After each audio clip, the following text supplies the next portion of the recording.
Saludos, soy Héctor Ardiles Vega, encargado del área de investigación histórico-patrimonial del Museo de Antofagasta, y en el contexto de la celebración del Día Nacional del Patrimonio, quiero compartir con ustedes el tema Gestación de Caleta La Chimba, un lugar tardío en la modernidad en América del Sur. Esta ponencia nos permite comprender conceptos y contextos que interpretan la protohistoria urbana de Antofagasta en el ámbito del despoblado de Atacama o el desierto de Atacama, cuya conformación como lugar es visible dentro de un espacio particular y globalmente conectado a centros de poder distantes y a sujetos históricos claves que permiten entender su origen como uno de los últimos lugares históricos dentro del litoral de Atacama. Antes de entrar a explicar y contar un poco la historia de cómo va a emerger Antofagasta como lugar poblado, quisiera explicar o indicar algunas definiciones para que podamos entender qué entendemos por espacio y lugar. En principio, el espacio es libertad. Y vamos a entender al lugar como un ámbito de seguridad. El espacio es más abstracto que el lugar, ya que es una experiencia, una sensación en que se extiende más allá del yo.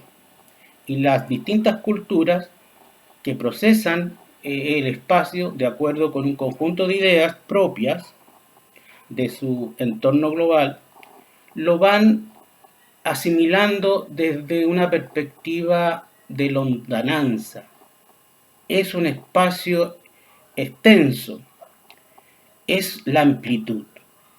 El espacio es la amplitud, está asociado con la sensación de libertad. Esto implica otorgar al espacio atribuciones suficientes para actuar, experimentar directamente en él. El acto de moverse. El espacio nos permite movernos corporalmente en una amplitud.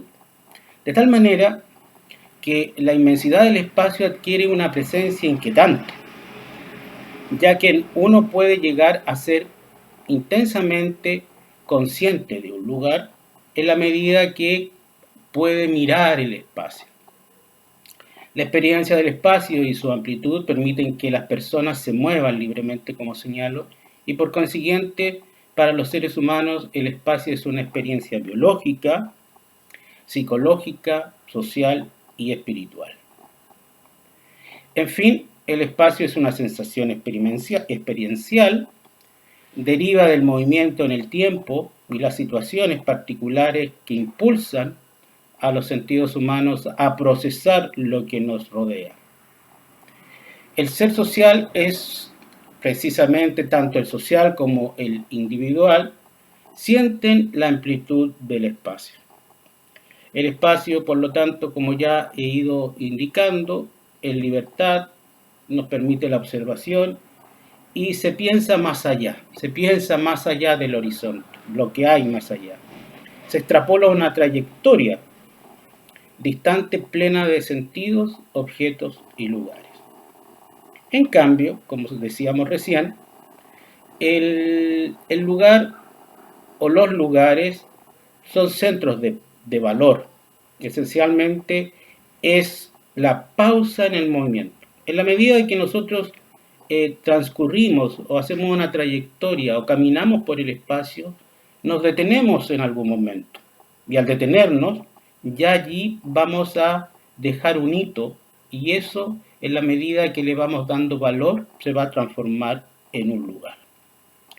Y esto hace posible que se transforme el lugar y allí emerge la derivación de un espacio diferente, un lugar que va a tener ciertas connotaciones y significados que le van a dar también una identidad. De esta manera el espacio y el lugar van conformando un territorio que se convierte de tal manera en un conocimiento dotado de valor. El lugar implica una pausa, ya lo dijimos, en el movimiento, y eso le otorga el sentido a el valor que estamos indicando. Por eso hoy día, cuando vamos a tratar este tema, me parecía importante hacer la diferenciación respecto a lo que es el espacio y el lugar. El borde costero nuestro, a mediados del siglo XIX, estamos hablando de 1850, ¿cierto? Estaba prácticamente en una zona anecúmene, es decir, despoblada. Prácticamente no había una presencia importante en su borde costero. Eso siempre se nos dice. Bueno, ahora quiero plantear la siguiente pregunta. ¿Quiénes habitaron este espacio y cómo surgen lugares en el litoral del desierto de Atacama?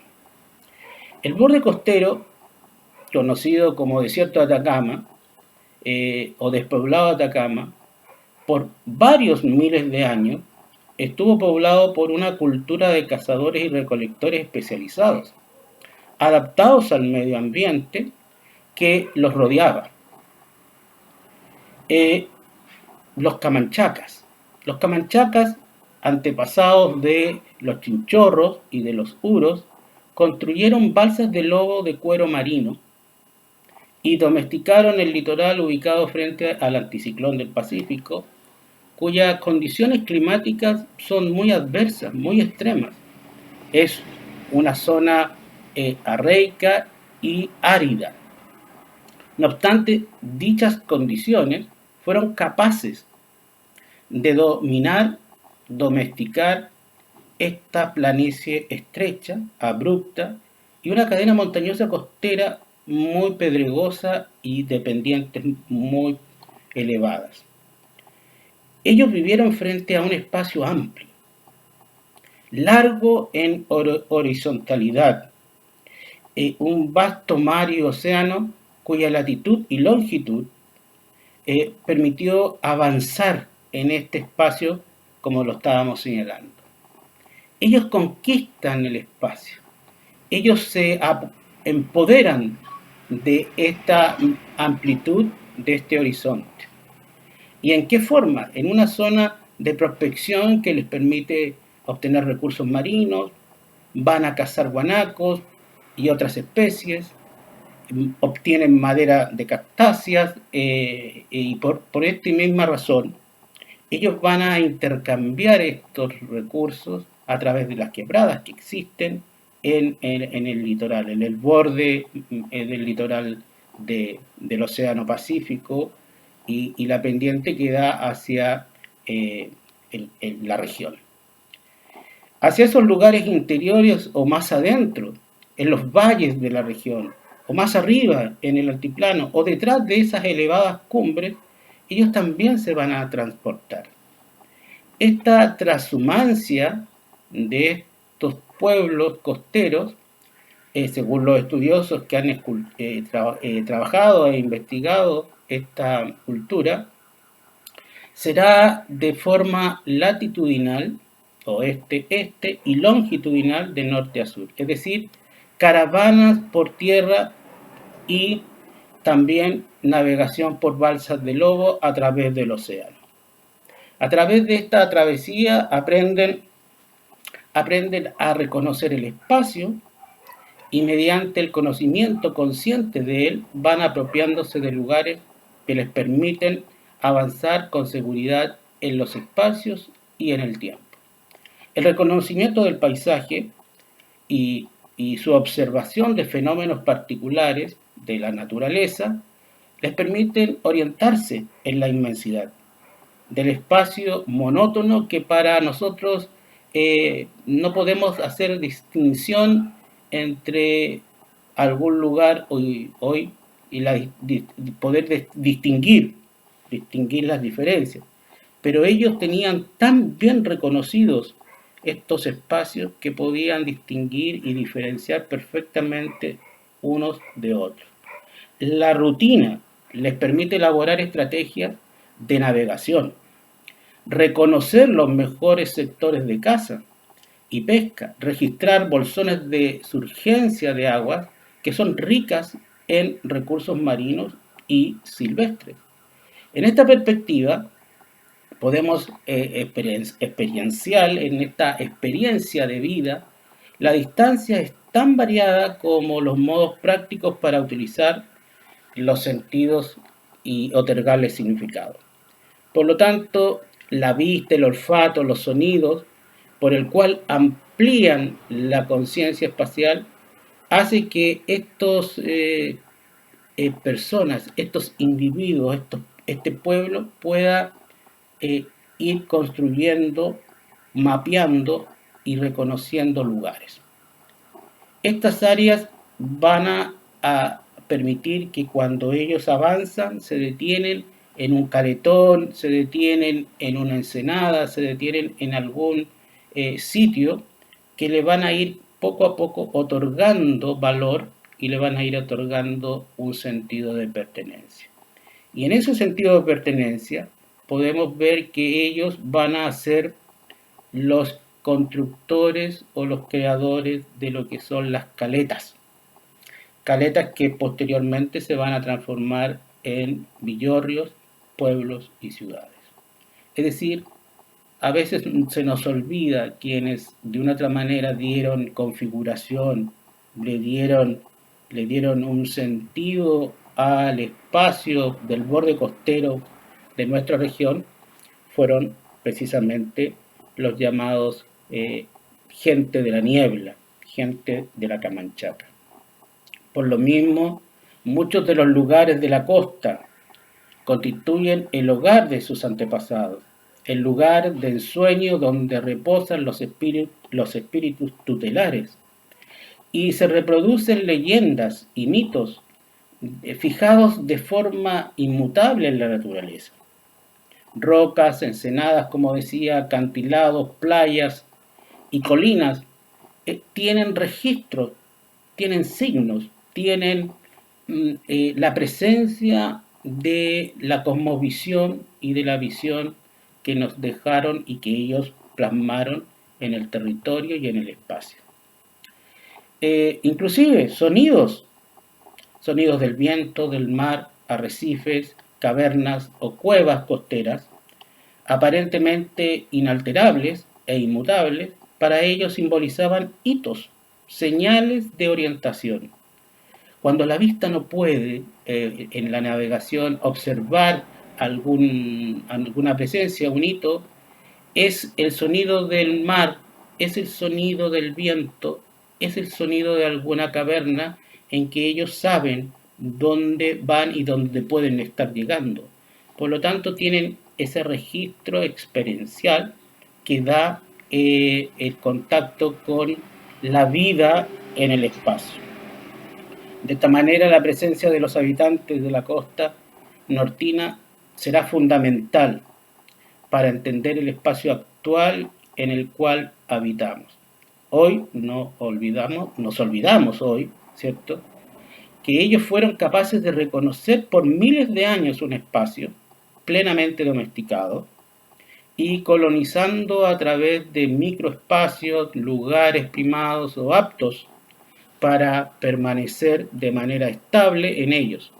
Entornos con sentido, espacios que se convierten en caletas y luego en asentamientos portuarios. Y por eso quiero ahora contar que estos asentamientos portuarios van a empezar a llegar en el periodo colonial. Pero en el periodo colonial, el sector del borde costero del Pacífico, de nuestra región, prácticamente fue poco alterado. El mundo hispano, el mundo español, el mundo europeo, en la conquista fue más mediterráneo. Por lo tanto, durante los siglos XVI, XVII y XVIII, los habitantes de la costa, a los cuales los europeos le llamaron changos, vivieron con cierto grado de libertad. Pudieron zafarse, pudieron descolgarse de la tributación. El movimiento que tenían el tránsito de la transhumancia a través de la navegación les permitió a veces no tributar y ser muy libres. Y por esa forma ellos pudieron entrar en tratos con el resto de los navegantes que pasaban por nuestras costas, holandeses, ingleses, franceses, que de una otra manera estaban en una actitud de contrabando o en una misión de corso. Por lo tanto, durante el periodo colonial, nuestros habitantes de la costa no se extinguen, permanecen, siguen haciendo sus labores. Y lo importante, ellos todavía tienen el control del espacio y la identificación de los lugares en la costa que no son inaccesibles para las naves y para estos navegantes casi distantes y que pasaban no muy frecuentemente por este espacio. Y por lo tanto, las rutas de estos navegantes occidentales hizo que fuera muy esporádica la conexión o el contacto, salvo en una práctica muy específica. De esta manera, la cultura de los hombres del borde costero, de los hombres y mujeres, de las comunidades pescadoras y cazadoras y de los balseros en el periodo colonial hispano, va a mantener esa rutina y el control del espacio y el reconocimiento de los lugares que ya van conformando caletas.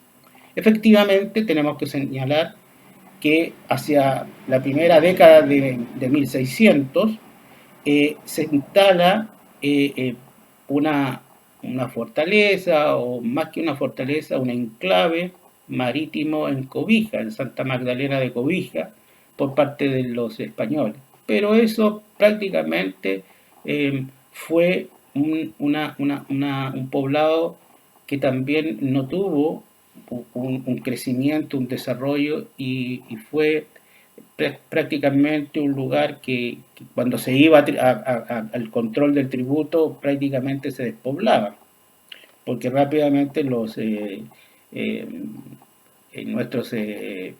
nuestras comunidades se iban a Paposo o migraban hacia otras caletas. Por lo tanto, era casi prácticamente imposible a veces encontrarlos para poder establecer un control por parte de por el Imperio Español. Bueno, entonces, en esta parte hemos podido entender, y esa es la idea, que hay una distinción entre espacio y lugar, y que este lugar no estaba despoblado. Había una cultura, una alta cultura, que había sido capaz de generar una serie de herramientas prácticas y un desarrollo cultural, intelectual importante en cuanto a apropiarse del conocimiento del ámbito en el que vivían. Y generaron un equilibrio tan armónico que permitieron ellos mantener una población estable en la cual pudieron sobrevivir y mantenerse por mucho tiempo en los rasgos que ellos fueron capaces de inventar, pudieron practicar y controlar este espacio que era tan difícil como es una zona, como decíamos, árida y muy hostil para cualquier otra cultura. Vamos a hablar ahora cómo llega la modernidad. Pasamos a la modernidad y ahí viene el quiebre. La modernidad en Atacama y en Cobija, cuando se produce el proceso de independencia, nacen los estados nacionales y de esta forma surge otra modo de vida, un impacto importante que va a ser este proceso que tiene que ver con la modernidad, la ilustración, la industrialización, el liberalismo y en cierta manera el poder formar la construcción de identidades de nuevas clases y de nuevos sujetos históricos. De esta manera pasamos a ver cómo este sector ya empieza a ser poblado gracias a la fuerza del vapor, gracias a las necesidades de naciones que requieren de recursos fundamentales, materias primas y recursos que van a estar en esta región. En ese momento y hasta el día de hoy, esta región es fundamental en el desarrollo de la modernidad y del progreso de la humanidad. Se conecta globalmente desde ese momento, se abren las caletas y se construyen sectores fundamentales para el desarrollo de la ciencia, de la economía, de la cultura y de la sociedad mundial. Por eso quiero señalar que vamos ahí ya entrando a la gestación de lo que va a ser este lugar conocido como Caleta La Chimba. Bueno, a mediados del siglo XIX, el departamento del Litoral, estamos hablando de 1850, atraía a su costa la navegación del vapor, la tecnología portuaria, y ya se instalaban en este borde costero ingenios metalúrgicos. De este modo, la ensenada costera que conocemos desde el río Loa, desde la desembocadura del río Loa, hasta este sector que vamos a ver en algo más en específico, que es la Bahía de la Chimba o Bahía San Jorge, ya existían localidades, paletas y puertos importantes en la producción moderna, en el desarrollo de la economía como señalaba. Al respecto vamos a ir dando o enumerando lugares que ya se encontraban en 1850 en nuestro borde costero. Y en esta manera encontramos en la bahía del Loa, ¿cierto? Caleta Arenas. Caleta Arenas va a ser muy importante porque va a ser el reducto donde se presenta todavía una comunidad autóctona de los habitantes de la costa, de los changos. Ahí todavía existen hacia 1850 la cultura viva. Ahí todavía hay, así como en Paposo, en Caleta Arenas, los cronistas que pasaron por allí hacia 1870 también reconocieron que allí estaban los indígenas de la costa. No había todavía ahí presencia de un mestizaje,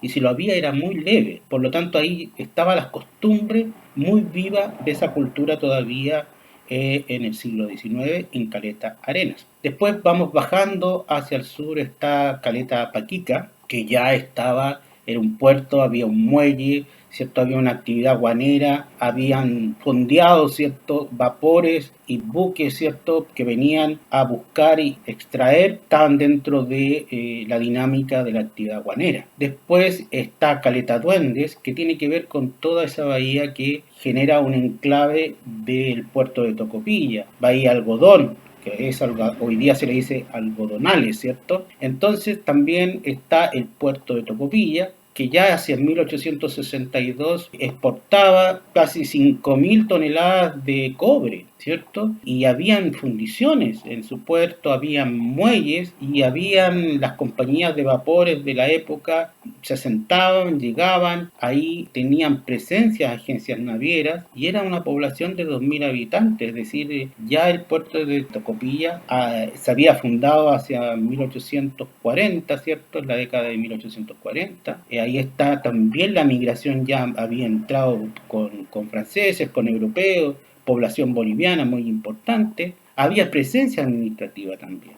Tocopilla es importante. También siguiendo hacia el sur está Punta Blanca, lugar también de prospecciones de cobre, Caleta Guanillo, Caleta Gatico. Gatico desde 1833 también comienza a ser explotada para la explotación y fundición de cobre. Allí se van a realizar ingenios y se van a instalar maquinaria moderna que ya de una otra manera dan un paso cualitativo a acercar llegar a la región a establecimientos portuarios de un importante nivel tecnológico. Después, bajando hacia el sur, seguimos con Caleta Walla Walla y también la bahía de Mejillones, que también estaba abierta a la explotación y a la exportación de guano. Guano importante, guano que de una otra manera está dentro del ciclo de la exportación de guano en nuestra región, que se abre al mundo precisamente porque es un recurso fundamental y es un recurso como el cobre, y que todas estas localidades que fueron caletas, que habían sido de una otra manera sitios y lugares que habían estado, que eran reconocidos y habitados por nuestros habitantes de la costa. Después vamos llegando ya a la bahía de Moreno, ¿cierto? Y llegamos a La Chimba. La Chimba y este lugar que llamamos la Bahía de San Jorge, que la podemos reconocer o que podemos ubicar su perímetro, su amplitud desde Punta Tetas hasta Morro Coloso o Punta Jara. Toda esa gran ensenada, todo ese gran espacio que nosotros podemos ver desde las alturas de Antofagasta, o de cuando vamos al cementerio, ¿cierto? O vamos al Ancla, vemos toda esta enorme bahía. Esta ensenada que para 1850 no estaba poblada como ya lo había o ya estaba Tocopilla, ¿cierto? Gático y estos lugares que yo ya les he indicado al norte, digamos, de esta bahía. De los primeros que pasan por estos lugares o que van a describir estos lugares, hay una descripción por parte de Filippi. Filippi, ¿cierto? Él va a venir en esta época, a mediados del siglo XIX, y nos va a contar que en Caleta La Chimba, que es la caleta que hasta el día de hoy está situada al norte de la comuna de la ciudad de Antofagasta, ¿cierto?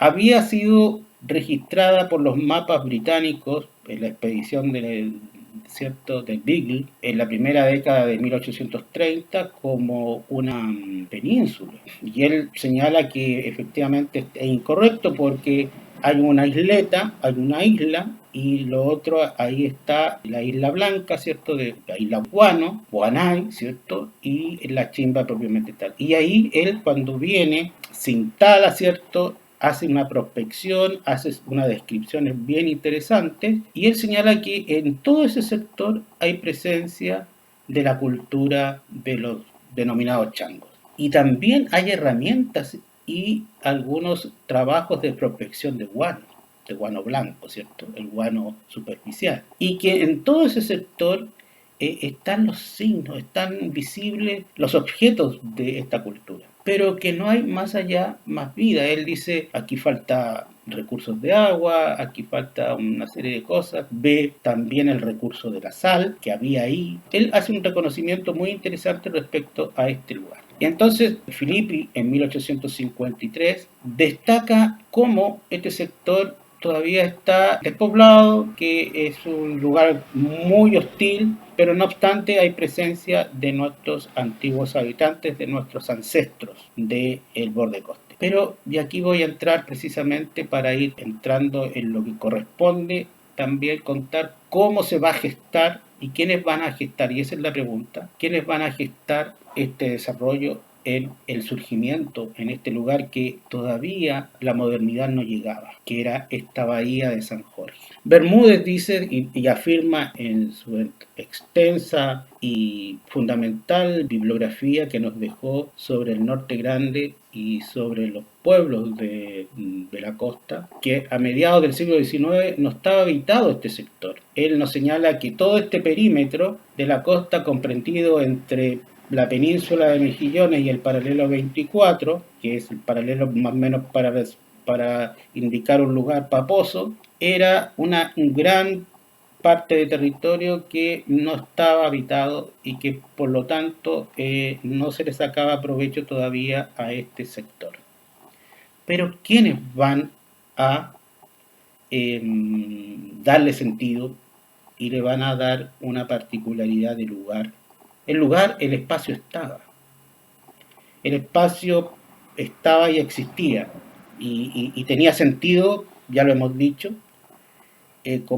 pero como lugar moderno no emergía.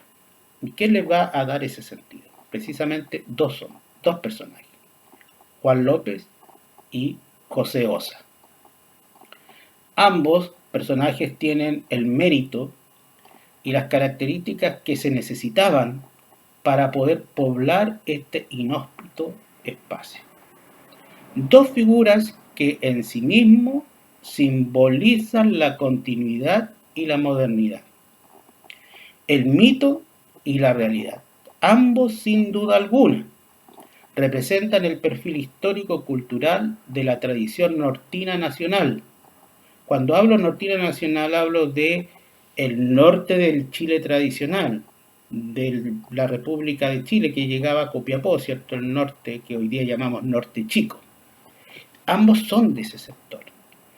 Son emprendedores chilenos que navegan muy jóvenes a la aventura hacia el norte de Punta Jara. Ambos en algún momento cruzan esa frontera. Ambos van hacia un territorio que no es chileno, a un territorio boliviano. Y en su biografía ellos lo señalan y lo reconocen de esa manera.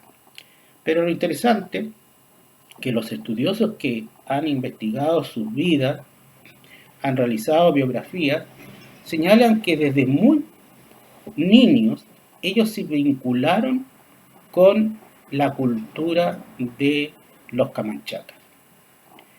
Eran muy cercanos, se estableció un vínculo muy estrecho de recoger tradiciones y costumbres propias de esta cultura.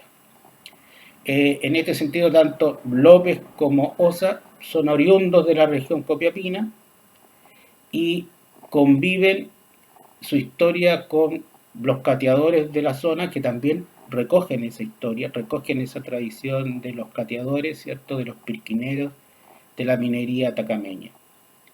Y en este aspecto, el historiador o escritor, más que todo, Julio Iglesias, un antofagastino que hizo una biografía sobre José Santos Poza, señala que él desde muy pequeño estableció vínculos muy estrechos con los changos, incluso su primera empresa que le significó obtener un cierto grado de capital, la hizo con ellos.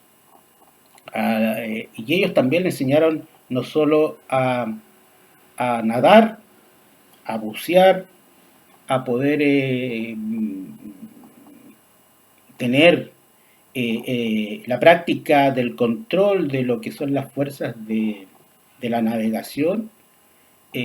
También fue Osa, por lo que cuenta este autor, los changos también le enseñaron a construir una balsa y señala él que José Santos Poza Vega va a construir una balsa y sabía perfectamente él de una otra forma se fue identificando con esta cultura. ¿Qué decir de Juan López cuando muchos le han dado el apelativo de chango? Pero era un mestizo, era un chileno mestizo, muy probable puede ser, de esta cultura. Por lo tanto, estos dos personajes van a ser capaces de recoger esta cultura y ponerla al servicio de lo que va a ser el instalarse en un sector que es complejo y que de una otra manera no ningún otro podría haberlo hecho. Bueno, ustedes ya saben que la construcción o la instalación de la primera, del primer personaje que va a instalarse en la región va a ser Juan López, ¿cierto? Él se instala, él va a empezar a explotar en el sector una serie de recursos como una mina de cobre, ¿cierto? De hecho, hay evidencias de que él estaba en la bahía cuando llega la expedición de Osa. Eso mismo lo va a contar, ¿cierto? Y lo va a declarar el hijo de Osa, Samuel Osaborne. Y en ese aspecto queda claro que el primer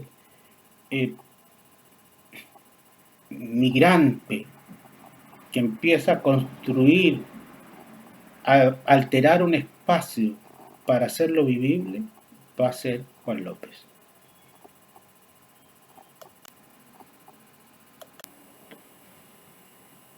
Bueno, 1866 es el año que nuestros historiadores, nuestros investigadores señalan que es el año del poblamiento. A partir de ese año se desencadena un proceso que va a llevar a la constitución de lo que es hoy este espacio urbano, este espacio denominado Ciudad de Antofagasta. Señalaba, ¿cierto?, que en septiembre de ese año OSA y sus socios obtienen una concesión por parte del gobierno de Bolivia para poder explotar caliche.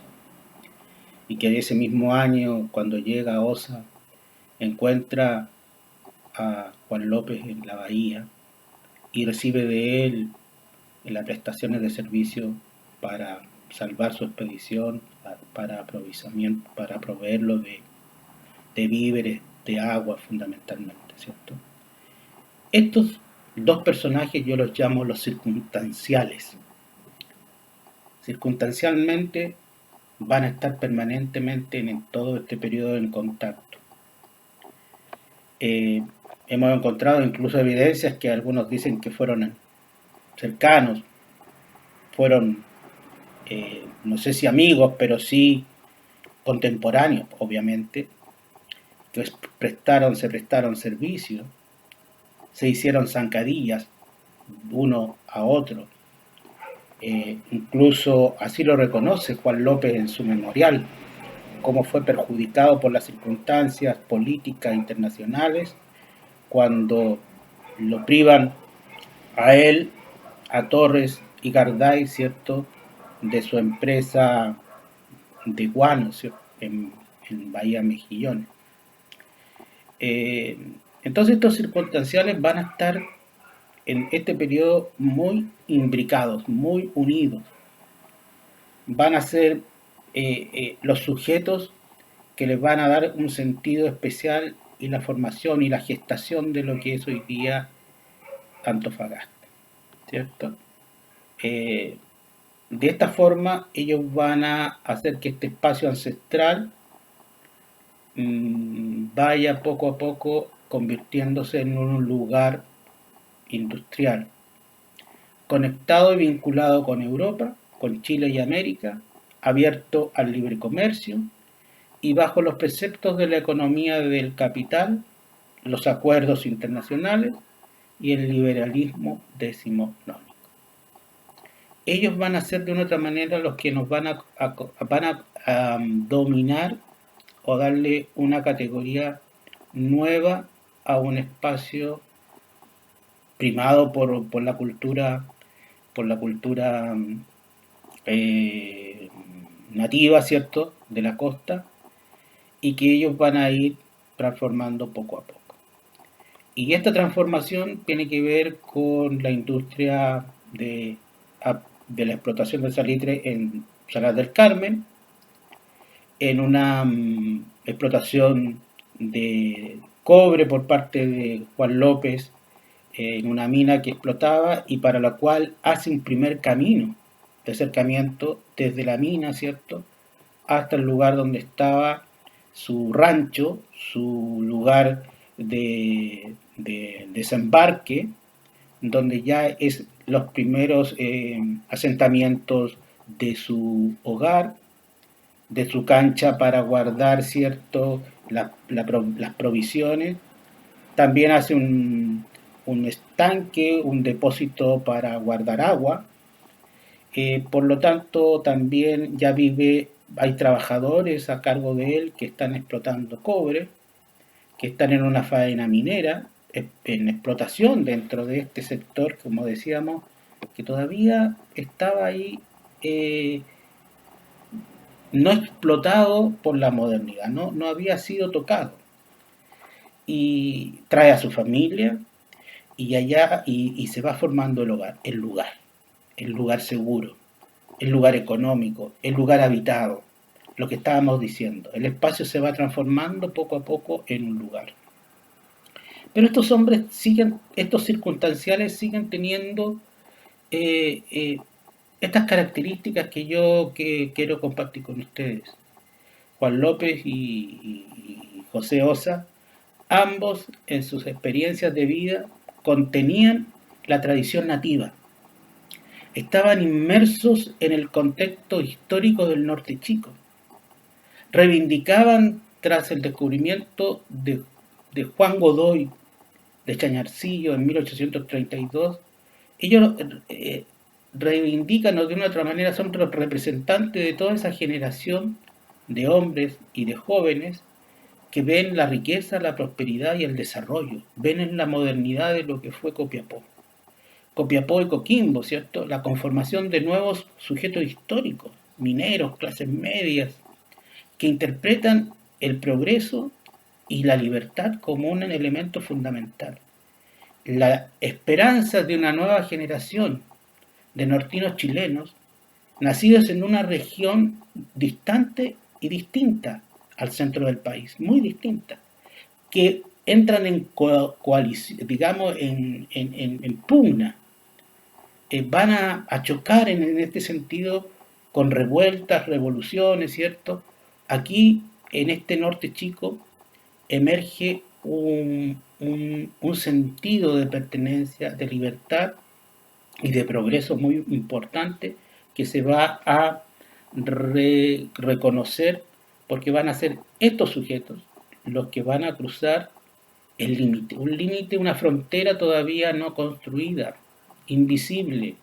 Van a pasar hacia el despoblado de Atacama y que allí no había un límite de un Estado nacional, no había la frontera.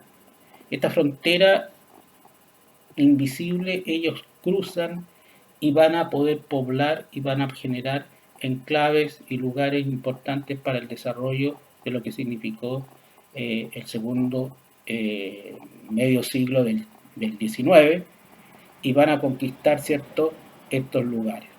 Y más que conquistar, se van a apropiar de un sentido, de una cultura y de una nueva conformación que tiene que ver con los elementos de la modernidad.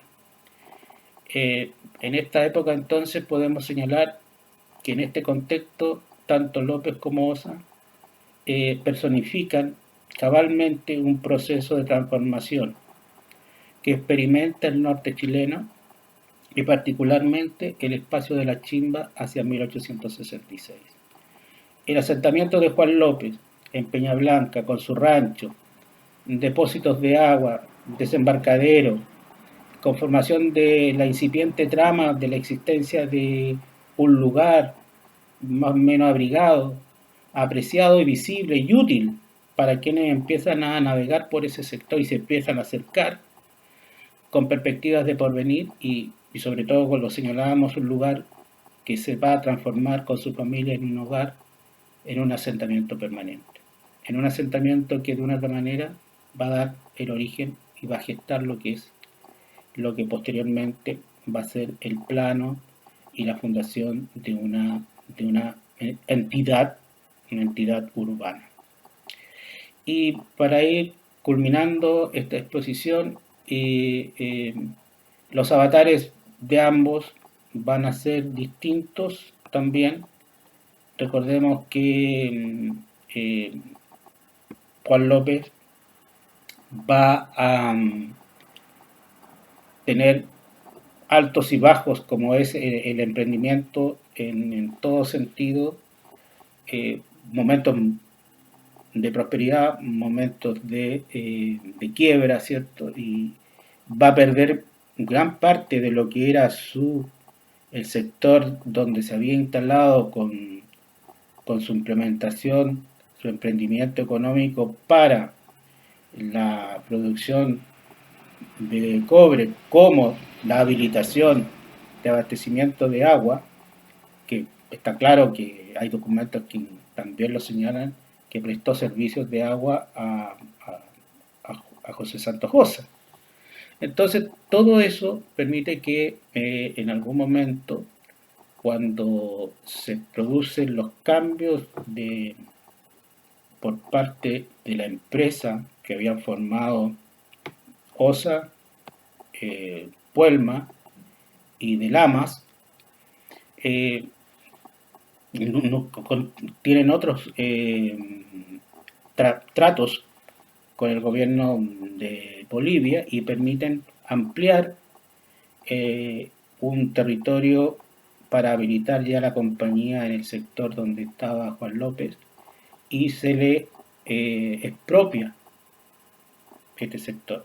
También lo deja muy claro eh, Juan López cuando señala en su memorial que fue expropiado y perjudicado por esta compra de un terreno que se hizo en Cobija, ¿cierto? Que lo subasta su yerno, Antonio de Lamas, y que de una otra manera era este sector para ampliar todo lo que es la propiedad privada de la empresa que hoy día la conocemos, que es el sector donde está ubicado la empresa del ferrocarril de Antofagasta Bolivia. Entonces, López, no obstante de esta situación del 67, todavía permanece en este sector y va a seguir tratando de emprender. Incluso el 72 también está porque está el memorial fechado en esa fecha, digamos, 1872. Y de esta manera podemos decir que eh, estos, estos dos personajes están muy vinculados por sus características que los hace especiales, en el sentido de que tienen estas dos identidades.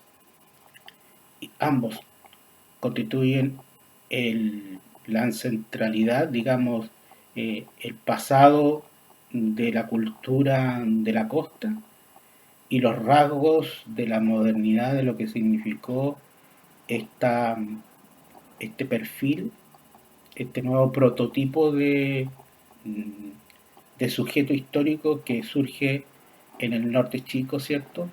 Y que es capaz de avanzar, de salir a la búsqueda del porvenir. Y eso es importante de los elementos gestores de nuestro lugar, porque ya es un lugar, tenemos muchos lugares hoy día en la ciudad, ¿cierto? Cada uno de estos lugares va generando muchas identidades y esas identidades están siempre unidas a la costa y al desierto, a la pampa. Recuerden ustedes que no solo el puerto, la primera, eh, digamos, extensión de la ciudad es Salar del Carmen. Y por eso se pide un ferrocarril que una a ese lugar con el puerto. Por lo tanto, su distrito siempre mira hacia lo interior. ¿Y qué es lo que es el Salar del Carmen? Es un salar. Y después están los otros salares. Y se sigue explotando salitre. Hoy día está el litio. Pero después se encontró cobre. Y todo esto va a llegar a Antofagasta. Y, y con eso estoy indicando cómo el territorio de Antofagasta es un gran territorio. Y Antofagasta, creada por estos, fundada o construida, diría yo, construida en su gestación por estos dos mestizos chilenos. A ambos se les podría decir que son changos, porque en su ADN cultural está la tradición ancestral de este pueblo, pero también incorporaron la capacidad de, de la cultura del desarrollo minero, de los mineros de Chañarcillo, de la cultura de los cateadores, de los pirquineros, del administrador de minas, ¿cierto? El cateador, en fin.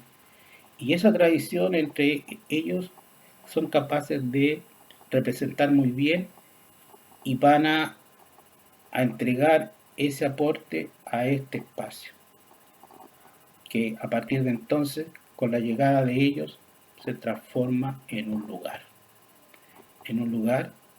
que primero cobijó y aseguró, permitió tranquilidad para una familia, para un emprendedor muy versátil porque era cazador de lobos, eh, vendía aceite de lobos, agua a Morro Moreno, abastecida de agua, era un emprendedor muy versátil en distintos recursos que tenía que ver con los recursos de la zona. Y por otro lado, la seguridad del negocio, la seguridad de la empresa que tiene que ver con una habilitación para emprender un gran negocio como era una compañía explotadora de salitre, que era el recurso que emergía paralelo al guano y al cobre, que en ese momento también era importante en Tocopilla, ¿cierto? En Gatico, en esos sectores que son muy antiguos, que ya estaban poblados. Y por eso la gestación de Antofagasta es importante porque Antofagasta no puede olvidar su tradición y su identidad. En esa identidad está esto, el mar que tiene que ver con la herencia de, de, la cultura de los habitantes de la costa, potente, creadora, y por el otro lado está este nuevo hombre, el nuevo hombre que va hacia el progreso, hacia la libertad, hacia esa libertad que habíamos hablado antes, ¿cierto? De la libertad de los espacios, cruzar la frontera, avanzar por el horizonte marítimo, por las llanuras del desierto. Esos espacios son vírgenes, esos espacios están para conquistarlos. Esta planicie, esta herradura que está desde Punta Teta hasta Coloso y Punta Jara, ¿cierto? Todo este anfiteatro estaba aún no construido por una entidad que era la modernidad. Y López y Osa precisamente lo que hacen es gestar una entidad moderna que después se va a refrendar y se va a establecer políticamente, legalmente, a través de la fundación oficial el 22 de octubre de 1868, 2 años después del poblamiento, ¿cierto?, por parte de la República de Bolivia. Después, al año siguiente, se le va a otorgar un nombre y ese nombre va a borrar la tradición costera, ¿cierto?, de la chimba, porque va a traer un nombre que tiene que ver con Antofagasta de la Sierra. Pero también está vinculado porque Antofagasta es un lugar del Salar Grande. ¿Y qué salar tenemos que nos dio el primer auge de la explotación del salitre? El Salar del Carmen. Por lo tanto, no entra en contradicción con nuestra identidad, porque nuestra identidad siempre ha sido el salar y el mar. Como lo decía el gran poeta Andrés Sabela, esa es nuestra nortinidad, esa es la antofagastinidad, el sentido de saber que somos gente del mar y gente del interior donde está la riqueza de los salares y de la minería. Ese gran territorio pudo generar un espacio tan importante hasta el día de hoy, que es la ciudad y comuna de Antofagasta.